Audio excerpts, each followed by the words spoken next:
Hey everyone, my name is Charlie and welcome to Fully Equipped.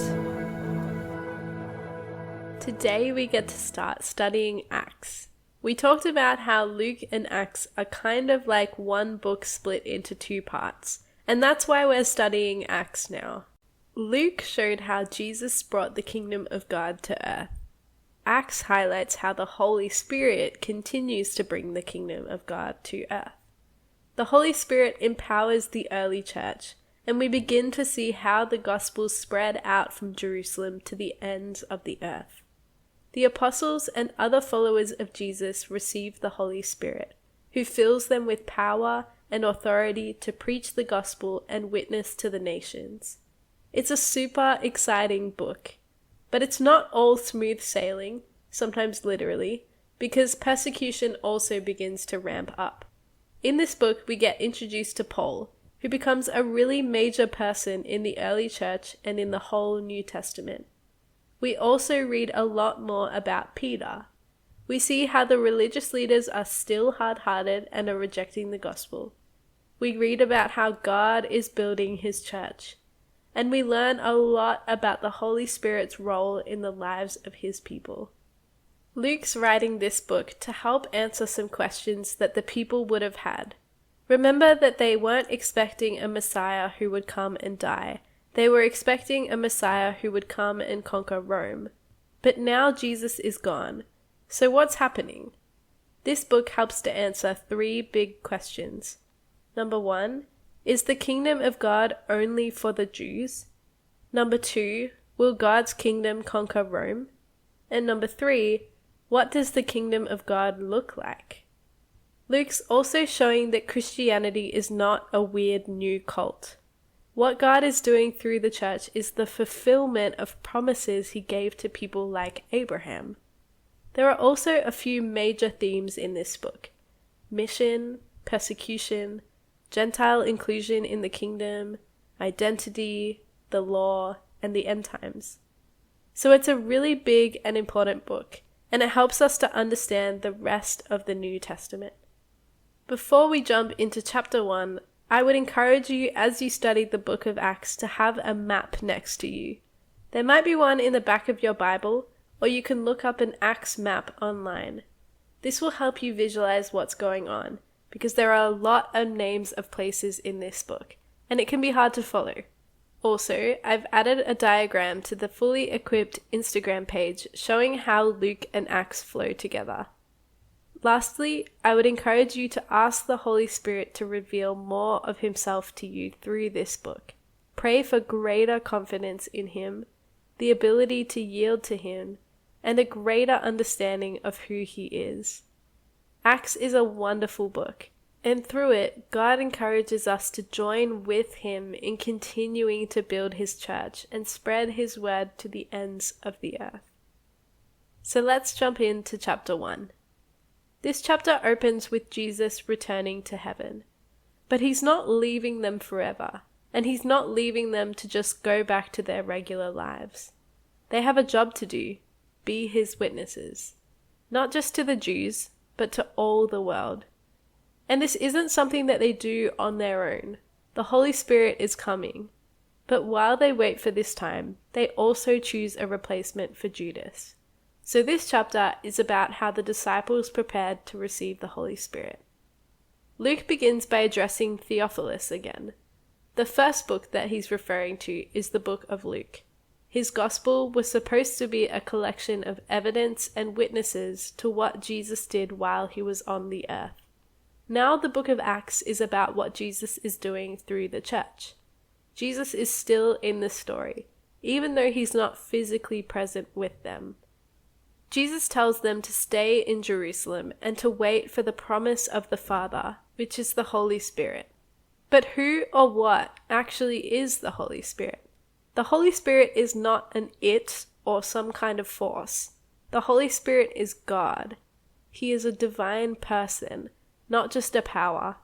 We'll see more of the characteristics of the Holy Spirit throughout Acts and the rest of the New Testament.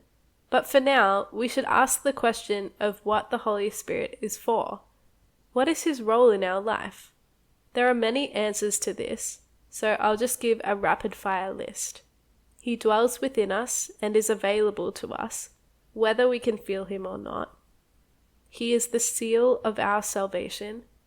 He is comforter and counselor, our conscience, guiding us in right and wrong. He empowers us to perform signs and wonders to display the kingdom of God. He empowers us to have victory over sin and over the works of the enemy. He gives life. He gives spiritual gifts for ministering to people. He leads us into truth. He is our friend and our helper. He speaks to us. He makes us effective in preaching and witnessing. And he is not an optional part of our faith and salvation. That leads me into the next point. What does Jesus mean by being baptized in the Holy Spirit? This is an often misunderstood phrase in the church, but it's probably not as confusing as you might think. Paul teaches later on in Romans and Ephesians that the moment someone receives Jesus and is saved, they receive the Holy Spirit. He writes that all believers have been baptized by one Spirit into one body. So baptism of the Holy Spirit isn't something that only a special few believers have. In other words, all people are baptized by the Holy Spirit when they receive salvation. What is it for, though? It unites us into the body of Christ. We're part of the family. This means that we use the spiritual gifts God gives us through His Spirit in order to keep the family functioning. But more on that in later books. Ultimately, it means that as the church, we're all united and identifying in the death, burial, and resurrection of Jesus. We no longer walk in sin and death, but have new life. But also remember that Jesus is pointing towards Pentecost, which we'll read about in chapter 2. The disciples are believers and they're saved, but they don't have the Holy Spirit, because before Pentecost, the Holy Spirit didn't dwell within all believers. He came upon them and empowered them for short periods of time. But having the Holy Spirit permanently within them is a completely new thing. So that's what Jesus is pointing towards for those he's speaking to. So back to the story. Jesus has been resurrected and walking around on earth for 40 days, but now he's about to ascend to heaven. The disciples are still confused. Wait a moment, wasn't he supposed to come and conquer Rome and bring his new kingdom? Jesus redirects their focus. He's going to come again and fully bring in the new kingdom. But first, there's an important job for them to do. Chapter 1, verse 8 is the key verse of this book. It says, "But you will receive power when the Holy Spirit has come upon you, and you will be my witnesses in Jerusalem and in all Judea and Samaria, and to the end of the earth." So what do the disciples do while they wait for the kingdom to come? They go, not just to the Jews, but to the Gentiles too. They will carry the Spirit of God within them, and He will enable them and empower them to witness to the world. And note the 3 regions Jesus says: Jerusalem, all Judea and Samaria, and then to the end of the earth. The book of Acts is divided into 3 main chunks. The first 7 chapters will be focused on Jerusalem. Then they'll go out to Judea and Samaria in chapters 8 through 12. And then the rest of the book is about them going out to the end of the earth. And with this promise, Jesus ascends to heaven. But that's not where the story will end. 2 angels promise that Jesus is coming back. The second half of this chapter is about how the disciples choose a new apostle in place of Judas, who's now dead. Jesus' followers all gather together to pray. Jesus told them to wait for the promise, but they're not just sitting around doing nothing. They pray and seek God and trust that He will fulfill this promise. They wait actively. Peter gets up and explains that Judas's death was the fulfillment of things that the Holy Spirit spoke through David's Psalms. But now they need to pick another apostle. Why do they need 12? Why not 11? There's a lot of symbolism surrounding numbers within the Bible. Sometimes these numbers are literal, and sometimes they represent other things, like judgment or completeness. There needs to be 12 apostles because it parallels to the 12 tribes of Israel in the Old Testament. Jesus and the book of Revelation also teach that the 12 disciples have a special role in heaven. They couldn't just pick anyone, though. They had some requirements for who an apostle could be. They had to have been a witness to Jesus' life and ministry, as well as his resurrection. So the two options they put forward are Joseph/Barsabas/Justus. He has a lot of names. And Matthias. They pray and seek God's will, and then they cast lots to choose who it should be. We don't really know what casting lots would have looked like, but the modern equivalent would be something like choosing the short straw or flipping a coin. It's like randomly choosing something, but trusting that God in his sovereignty is guiding the result. So Matthias is chosen to be the 12th apostle, but he's never actually mentioned again in the Bible. Church history says that he was martyred for Jesus.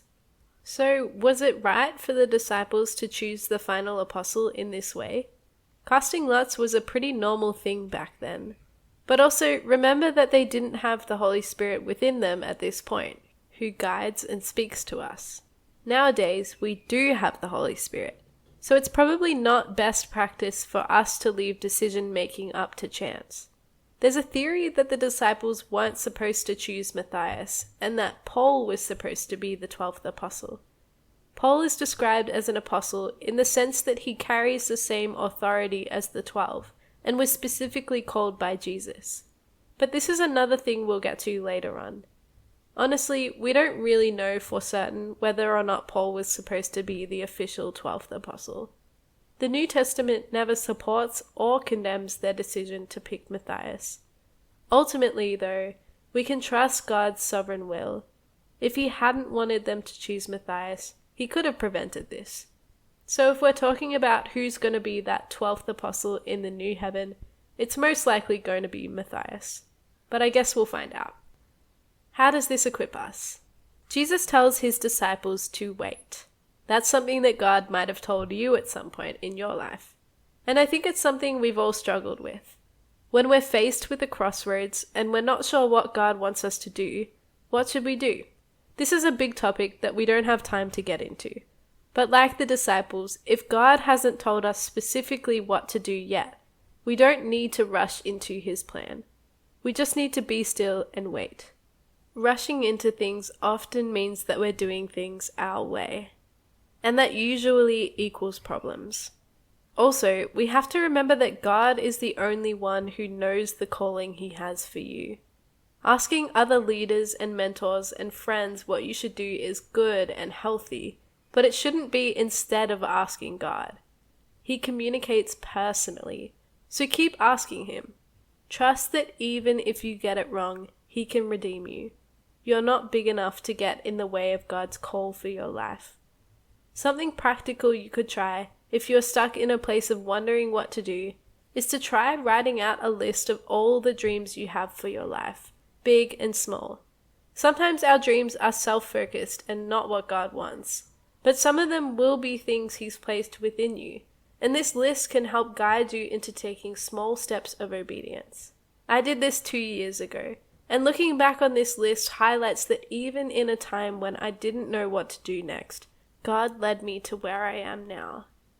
Of the 7 things I wrote down, I've either completed or am in the middle of 5 of them. I can look back on this list and know that God is always faithful, even when I'm in a waiting room. He's got good plans for me and for you. Your life has a purpose, so let's be people who wait actively, seek God's will, and trust that God's call for our lives will be better than anything we can ever imagine.